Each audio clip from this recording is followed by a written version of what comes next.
He made that statement while speaking with Nightly News in an exclusive interview recently about electoral reforms.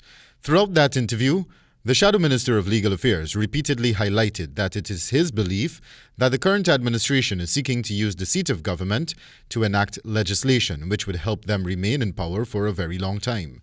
This is a PPP-driven proposed bill by a political party who happens to sit illegally, in my view, in the seat of government now, trying its devil best to ensure that they put in place a arrangement or a framework that will best serve them. So this is a self-serving piece of legislation. Forde propounded that Article 13 of the Constitution of Ghana speaks to a participatory democracy, which usually requires the government to engage stakeholders in meaningful consultation before enacting any piece of legislation or significant policy which has the potential to disrupt the lives and livelihood of the citizenry.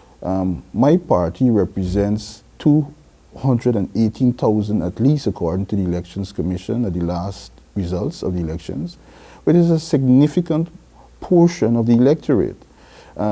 We have not heard the government engage, as far as I'm aware, in any process to ascertain the opinion of my party or any person whatsoever, including civil society. While reminding that the electoral cycle begins with the registration cycle and concludes at the point of the declaration of results, he proffered the view that if the government is really serious about electoral reforms, it would enact legislation which would allow GECOM to address issues pertaining to the list of the electors.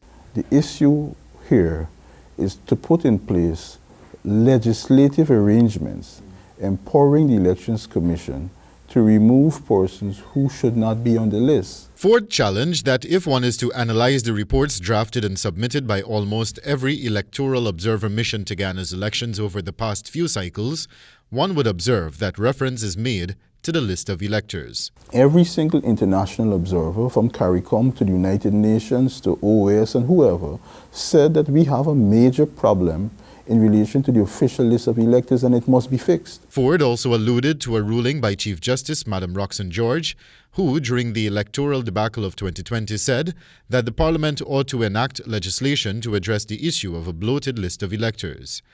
The Shadow Minister acknowledged that the country cannot yet be deemed to have embarked on meaningful electoral reforms if the official list of electors is not addressed as part of the issue.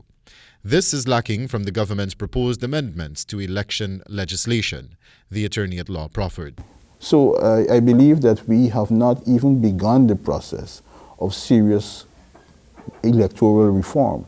What we have begun is PPP continuing to bring legislation solely for the political ends. During the 2020 electoral debacle, especially the APNU AFC had raised concerns over what it deemed to be a padded list of electors, as it does not accurately represent the physical count of the electorate, citing that persons who are deceased and who have migrated for a number of years still continue to appear on the list, and further that those names could be used as a tool for electoral manipulation. Wendell Badrie for the HGP Nightly News.